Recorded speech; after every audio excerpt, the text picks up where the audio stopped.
Is the CIA hiding evidence of the end of the world? Hold on to your seats as we expose the CIA's shocking cover-up of evidence that predicts the world's future. The stakes are high, and the world as we know it is at risk. But what exactly is the CIA hiding? And why have they gone to such great lengths to keep it under wraps? We introduce you to a mind-blowing revelation that will change the course of human history forever. So make sure you watch till the end.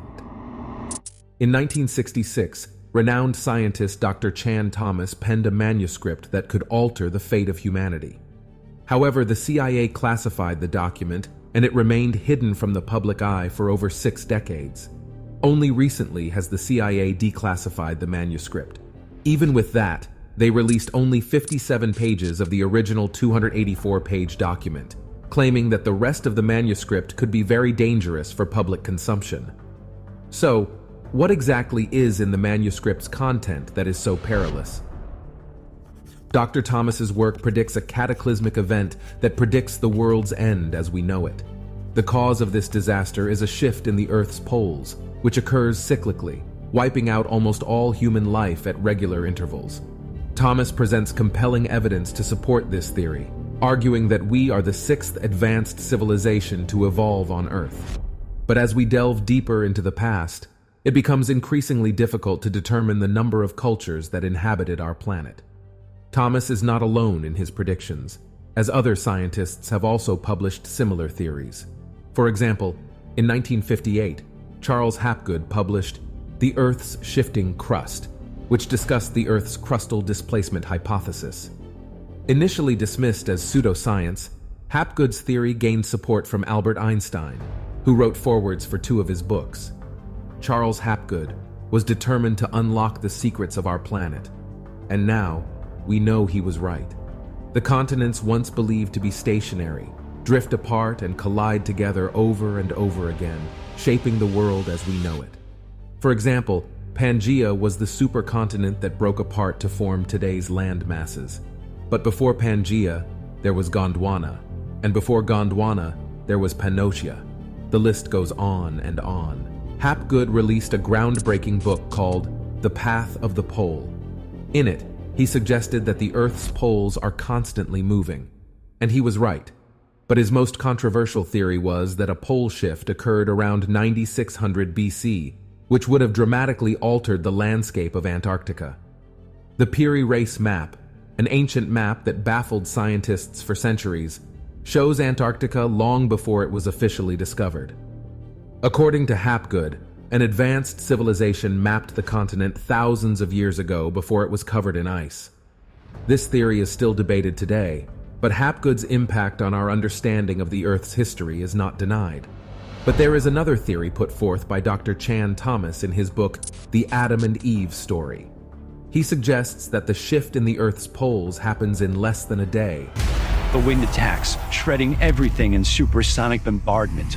The mountain of Pacific seawater follows the wind eastward, burying Los Angeles and San Francisco as if they were but grains of sand. This controversial theory challenges everything we know about the Earth's history and raises more questions than answers. In a world plagued by chaos and destruction, Chan Thomas boldly foretells an impending catastrophe that will shake the very foundations of our existence. Across the continent, the 1,000-mile-per-hour wind wreaks unholy vengeance everywhere, mercilessly. As we dive into Thomas's book, we are plunged into devastation and terror. In the book, Thomas describes a massive earthquake, unlike anything in recorded history, triggering a catastrophic tidal wave and supersonic winds that ravage California and other parts of the continent.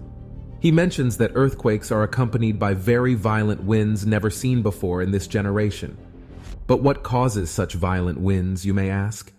The answer lies in the Earth's spin, which, at approximately 1,000 miles per hour, creates a delicate balance between the land, water, and atmosphere.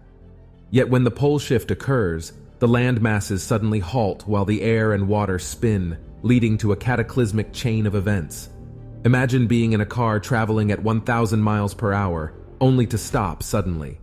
The impact would be catastrophic, which is precisely what happens to cities, skyscrapers, and millions of unfortunate souls caught in the path of destruction. The lucky survivors must now face the aftermath, a 2-mile-high wall of water, mud, and debris hurtling toward them at the speed of sound. The chaos does not end there. The pole shift causes the Earth's temperature to drop by 180 degrees, leaving even the warmest parts of the planet a frozen wasteland. South America finds the Andes not high enough to stop the violence. In less than a day, the entire continent is burned by molten earth fire, buried under miles of violent seas, then turned into a frozen hell.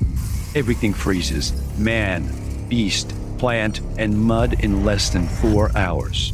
Thomas predicts a 90-degree shift of the Earth's axis, turning the globe on its side and causing the poles to move to the equator and vice versa.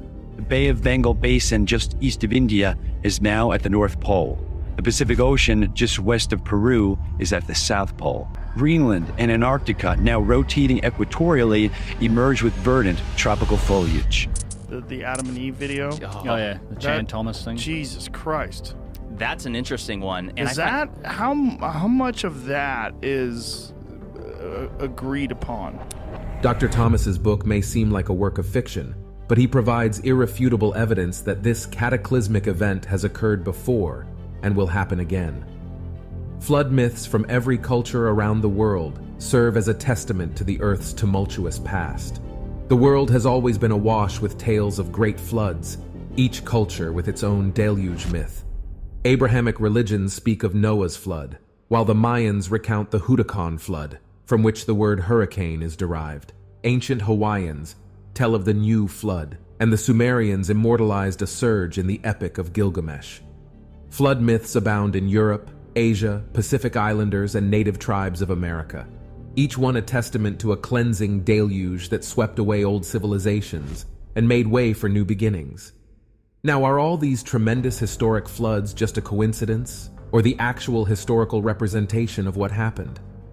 Well, the truth is that great floods have been a recurring phenomenon in human history. For example, the end of the last ice age saw massive floods, often referred to as the Younger Dryas, and core samples confirm this. In the 1960s, the world was ignorant of the great floods that had shaped our planet's history. However, recent archaeological discoveries have unearthed evidence of the Gunyu flood myth, confirming that a devastating deluge occurred thousands of years ago. But what is more intriguing than the floods is the possibility of advanced civilizations existing before each disaster. Mainstream archaeology has long believed that the first civilization emerged in Mesopotamia 6,500 years ago. But what if that was just the last reboot? What if there were others before that? The erosion patterns around the Great Sphinx suggest that it was created before the last flood, which puts it over 10,000 years ago, before the emergence of the Egyptian civilization. This idea is not welcomed by archaeologists, who believe their version of history is correct. But there's more evidence of a cataclysmic pole shift, which resulted in a great mud flood and the sinking of a continent, also known as Atlantis. So let's look at Plato's dialogue in his book, Plato's Atlantis Story. Plato's concept of Atlantis was a utopian society destroyed in a cataclysm.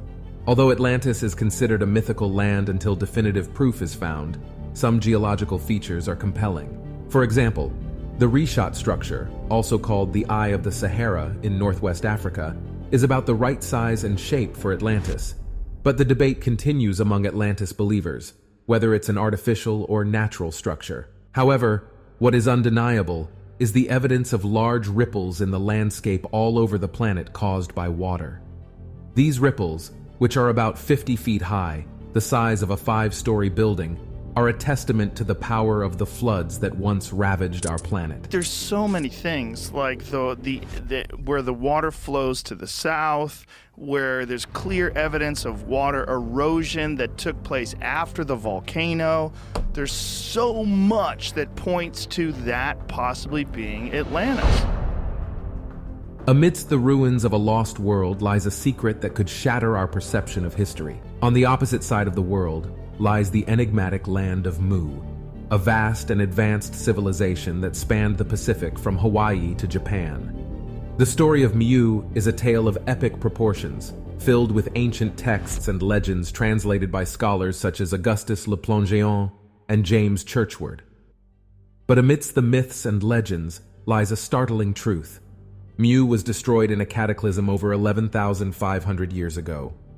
The evidence is scattered across the Pacific, from the underwater ruins of Yonaguni Monument off the coast of Japan to the massive stone structures of Nan Madol in Micronesia. The ruins of Nan Madol, built with volcanic rock logs, bear witness to a technologically advanced society beyond its time. For example, LiDAR imaging has revealed that the island was once home to a sophisticated irrigation system that provided fresh water to the residents. But perhaps the most intriguing evidence lies on Easter Island, the easternmost part of Mu. The Moai statues, famous for their massive heads, were once believed to be just that. However, recent discoveries have revealed that these statues have entire bodies buried deep underground. So how did they get there? Were they buried by something or someone? And what of the people who once lived on Easter Island? Could they have come from Mu, walking across a landmass that the ocean has since swallowed? The evidence for Mu's existence is compelling, but it is not without controversy.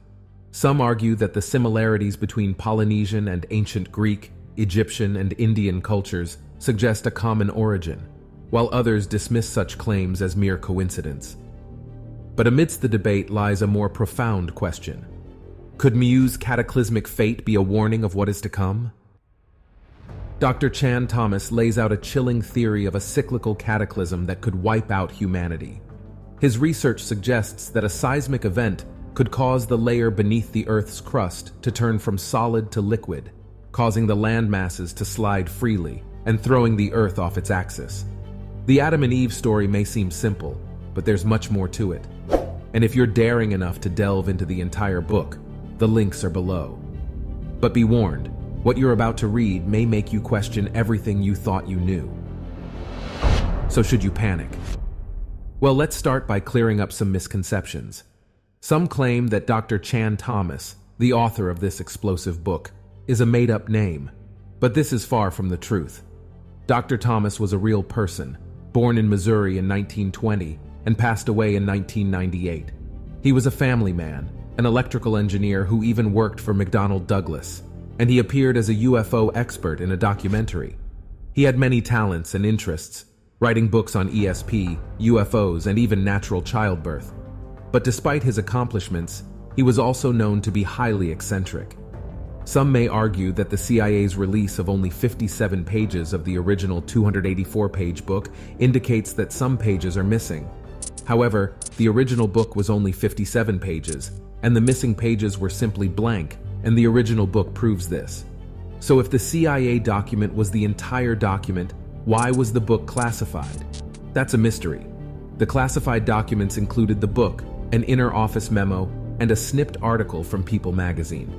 And while the book may have been controversial, it was never banned, like some people suggest, because there were copies in circulation. However, the book's content raises some questions. Dr. Thomas deducts from old texts, borrowing ideas from other catastrophists, like Hapgood and Immanuel Velikovsky, without providing solid evidence for his claims. For instance, his theory that the Earth's magnetism and electricity become disrupted when the ice caps knock the planet off its axis is a stretch because even the originator of the idea, Hapgood, after working with scientists, including Albert Einstein, issued a follow-up book that explains how he got that wrong. But Dr. Thomas sticks with the story, without providing any evidence or even an explanation of how it happens, not even in his revised version of the book in 1993. But despite the lack of concrete evidence, some support some of Dr. Thomas's claims. And while his expanded version of the book in 1993 may not read as scientific, it's still worth exploring for its ideas on ESP, UFOs, and angels. So was Dr. Chan Thomas a serious researcher? That's for you to decide. But one thing is sure, his book has sparked controversy and curiosity. Some claims in his book have sent shockwaves through the scientific community, and with evidence mounting, it's hard to deny that some of them may be possible. Picture this: glaciers melting at an unprecedented rate, causing floods so devastating they make the tsunamis we know today look like a gentle ripple. The sea level rises hundreds of feet, swallowing entire cities whole. It's not just a doomsday scenario, it's happened before. But that's not even the most chilling part. Dr. Thomas Chan talks about a sudden drop in temperature so drastic that everything in its path is frozen solid, with woolly mammoths discovered with buttercups still in their mouths. It sounds like something out of a horror movie, but it's true. Mammoths have been found frozen in the middle of eating. Imagine what conditions would be required to flash freeze a creature of that size. It's almost too terrifying to contemplate. Yet, as the evidence continues to pile up, it's hard to deny that there may be truth to some of Dr. Thomas Chan's claims. According to Thomas, the Earth's axis is shifting because of seismic activity, and NASA's findings support this theory. For example, the North Pole moved 25 centimeters east due to the massive Indonesian earthquake in 2004, and the Earth's rotation sped up, shortening the length of a day by 2.7 microseconds. In 2010, the same thing happened during the Chilean earthquake, and Japan experienced it the following year. Are these shifts a cause for concern, you ask? Well, not really. The Earth's rotation speeds up a little with each earthquake, but the moon balances it out, so the shifts aren't anything to worry about.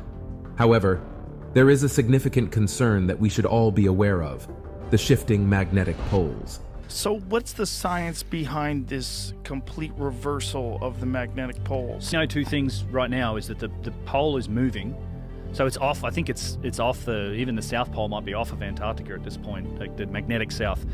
And then the magnetic field consequently to this movement is weakening. So we know our magnetic field, and that's where a lot of that danger is going to come from, is if the magnetic field keeps weakening.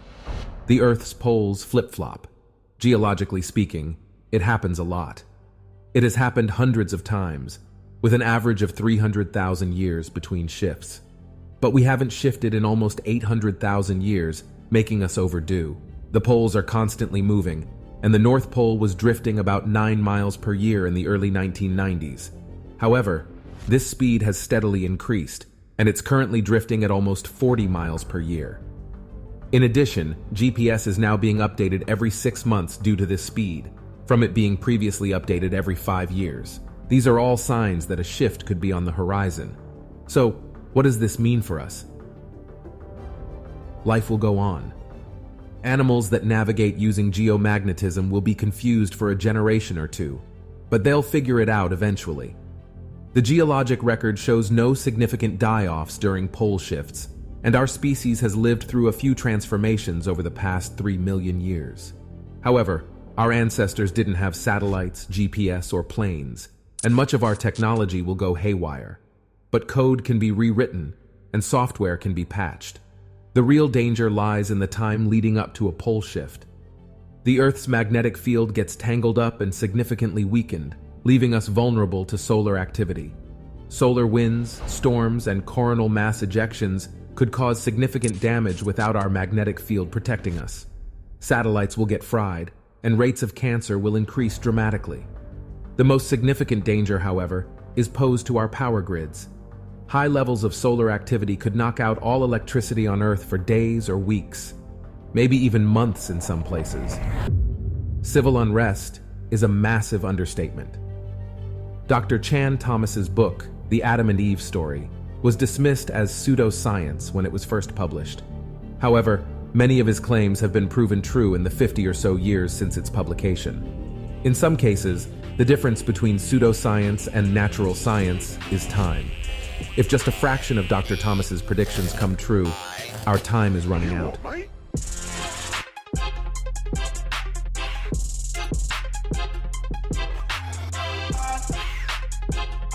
Yeah.